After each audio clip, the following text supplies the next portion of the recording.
Dear students, अस्सलाम वालेकुम। Welcome to English grammar world. आज हम जिस टॉपिक के बारे में पढ़ने जा रहे हैं वो है इंग्लिश प्रोनाउंसिएशन के बारे में। कि प्रोनाउंस करते वक्त हमसे काफ़ी सारी गलतियां होती हैं कि स्टूडेंट्स इस कन्फ्यूजन का शिकार होते हैं कि आया कि कुछ वर्ड ऐसे हैं जिनके साउंड मिलते जुलते होते हैं, उनको हम कैसे प्रोनाउंस कर सकते हैं। आज उस प्रोनाउंसिएशन के लिहाज से हम देखेंगे कि कौन से ऐसे वर्ड्स होते हैं जब उनका इस्तेमाल किया जाए तो वहाँ पे कैसे उसको प्रोनाउंस किया जा सकता है। यहाँ पे मैंने आज कुछ वर्ड्स लिखे हैं, तो आज देखते हैं कि करेक्ट प्रोनाउंसिएशन क्या होती है। देखते हैं जी।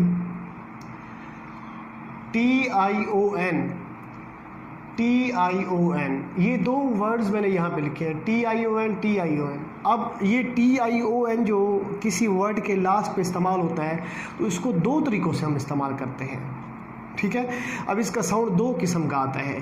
कहीं पे ये TION शन का साउंड देता है, कहीं पे ये TION चन का साउंड देता है, यानी चे और नून और शीन और नून का साउंड देता है। तो अब कहाँ पे इसको शन का ये साउंड दे रहा है, यानी शाह साउंड में से निकल रहा है, कहाँ पे इसमें से चा साउंड निकल रहा है, उसको हम देखते हैं। अब देखते हैं जी, TION ये चन का साउंड देता है। अगर इसको हम इस्तेमाल करें इससे पहले अगर एस का अल्फ़ाबेट आ जाए, ये बात माइंड में रखनी है आपने। अगर TION किसी वर्ड के लास्ट पे है और इससे पहले अगर एस इस्तेमाल हो रहा है तो उस एस के लिहाज से हम इसको चन के साउंड में पढ़ेंगे, चा साउंड उसमें से आएगा। अगर ये इससे पहले यानी TION से पहले एस का अल्फ़ाबेट आ जाता है। देखते हैं, ये वर्ड्स हम आमतौर पर गलत पढ़ जाते हैं। लफ्ज़ है क्वेश्चन, लफ्ज़ है क्वेश्चन, ये क्वेश्चन यहाँ पे लिखा हुआ है, इस लफ्ज़ को देखें, क्वेश्चन। अब ये जो क्वेश्चन वर्ड था, अब इस क्वेश्चन को तो हम ठीक पढ़ते हैं, यानी इसमें चन इसको पढ़ते हैं हम क्वेश्चन, चे चार साउंड उसमें पढ़ते हैं। लेकिन इस लफ्ज़ को जो सेकंड पे लिखा हो, जब इसको हम प्रोनाउंस करते हैं तो कैसे करते हैं, हम आम तौर पर इसको गलत प्रोनाउंस करते हैं। हम इसे बोलते हैं suggestion, and that is wrong. इसे सजेशन नहीं पढ़ा जाता, इसे सजेस्टन पढ़ा जाता है। इसमें भी चा साउंड है, ठीक है। क्यों? इसमें TION से पहले एस का इस्तेमाल हो रहा है, तो इसको भी सजेस्टन पढ़ा जाता है, सजेशन नहीं पढ़ा जाता। ये हम गलत प्रोनाउंस करते हैं। इसी तरह से तीसरा वर्ड है, ये भी हम आम तौर पर गलत पढ़ते हैं। इसको DIGESTION, इसमें भी TION से पहले एस का इस्तेमाल हो रहा है और आम तौर पर हम इसे डाइजेशन पढ़ते हैं, जबकि हम उसको गलत पढ़ रहे हैं, गलत प्रोनाउंस कर। डाइजेशन नहीं है, यह है डाइजेस्टन, डाइजेस्टन। अब ये देखिए डाइजेस्टन, इसमें भी चा का साउंड आ रहा है क्योंकि TION से पहले एस का इस्तेमाल है। अब आपने माइंड में रखने ये बात, ये वर्ड पहला जो था वो क्वेश्चन पढ़ा जाता है, दूसरा जो वर्ड था उसको हम पढ़ेंगे सजेस्टन, और तीसरा जो वर्ड है उसको डाइजेस्टन पढ़ेंगे। तो ये इसकी सही प्रोनाउंसिएशन है और उम्मीद है कि आपकी काफ़ी सारी सलाह होगी। आगे चलते हैं। TION शन, अब इसको शन कहाँ पढ़ा जाता है, कहाँ पे? अगर एस अल्फ़ाबेट के अलावा जो 26 लेटर्स हैं, ABC के जो 26 लेटर्स हैं, अब 26 में एक हो गया एस के अलावा बाकी जितने अल्फ़ाबेट्स हैं उनमें से कोई भी अगर TION से पहले इस्तेमाल हो रहा हो, यानी एस के अलावा कोई भी TION से पहले इस्तेमाल हो रहा होगा तो वहाँ पे चा साउंड आएगा, यानी चन पढ़ेंगे हम उससे, ठीक है। अब देखते हैं उसके एग्जांपल्स। ये है नेशन मतलब कौम। अब नेशन में जो हमने देखा TION से पहले NAT यानी ए का इस्तेमाल हो रहा है, ए अल्फ़ाबेट आ रहा है, यानी एस नहीं है। एस के अलावा कोई भी अल्फ़ाबेट अगर TION से पहले आ जाता है तो उसे हम शाह साउंड में पढ़ेंगे। अब देखेंगे अटेंशन। अब अटेंशन में भी TION से पहले एन है, अब TION से पहले हम एन इस्तेमाल कर रहे हैं अटेंशन में, तो इसको भी शाह साउंड के साथ पढ़ा जाएगा, ये लफ्ज़ पढ़ा जाएगा अटेंशन। पोजीशन, थर्ड वर्ड है पोजीशन। अब इसमें देखिए पोजीशन में हमने देखा कि TION से पहले आई है, आई जो है यहाँ पे कॉन्सोनेंट इस्तेमाल हो रहा है। यानी हमने देखा कि एस के अलावा कोई भी अल्फ़ाबेट अगर इस्तेमाल हो रहा है तो वहाँ से शा साउंड हम निकाल रहे हैं, तो इस लफ्ज़ को क्या पढ़ा जाता है? पोजीशन। इसी तरह से आगे है मेंशन। अब मेंशन जो है इसमें भी TION से पहले क्या है? N है, यानी S नहीं है। अब याद रखें ये बात, अगर TION से पहले S का अल्फ़ाबेट इस्तेमाल होगा तो वहाँ पे हम जो उसकी आवाज़ निकालेंगे वो निकालेंगे चा के लिहाज से।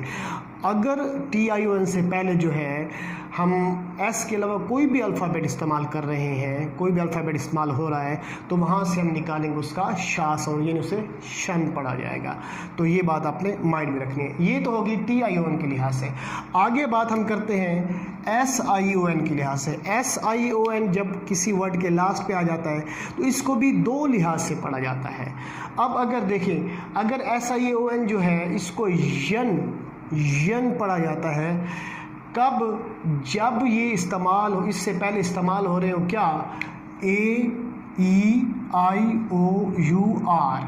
अब 5 जो है वाउल्स है हमारे पास, उन 5 वाउल्स में से कोई भी अगर SION से पहले आ जाता है, यानी AEIOU, इन 5 में से, या फिर आर जो अल्फ़ाबेट है वो, यानी ये 6 अल्फ़ाबेट्स हैं, AEIOU 5 वाउल्स हो गए और एक जो आर अल्फ़ाबेट है, अगर ये कहीं पे भी किसी मतलब है कि कभी भी SION से पहले इस्तेमाल हो रहे होंगे तो तब हम SION की साउंड को या साउंड से पढ़ेंगे, यन बोला जाएगा, वहाँ पे SION को यन बोला जाएगा। तो इस लिहाज से वर्ड्स क्या बनेंगे?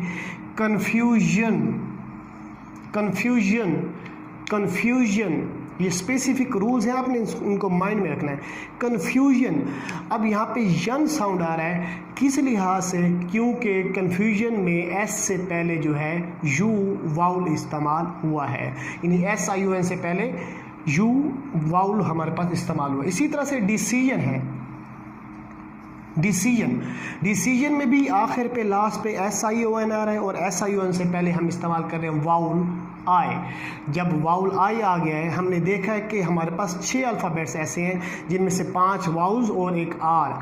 अगर ये SION से पहले इस्तेमाल होंगे तो तब हम उसको या साउंड में पढ़ेंगे, यानी यन पढ़ा जाएगा वो, ठीक है।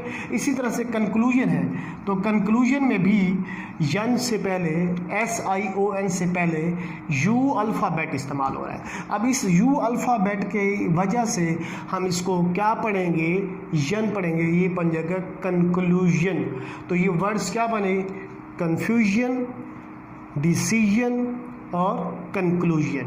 ये माइंड में रखना है कि अगर 5 वाउल्स AEIOU और R अगर SION से पहले इस्तेमाल हो रहे हों, इनमें से कोई भी लफ्ज़ अगर इस्तेमाल हो रहा है तो तब हम SION का साउंड या के साथ निकालेंगे, यन पढ़ा जाएगा वहाँ पे वो।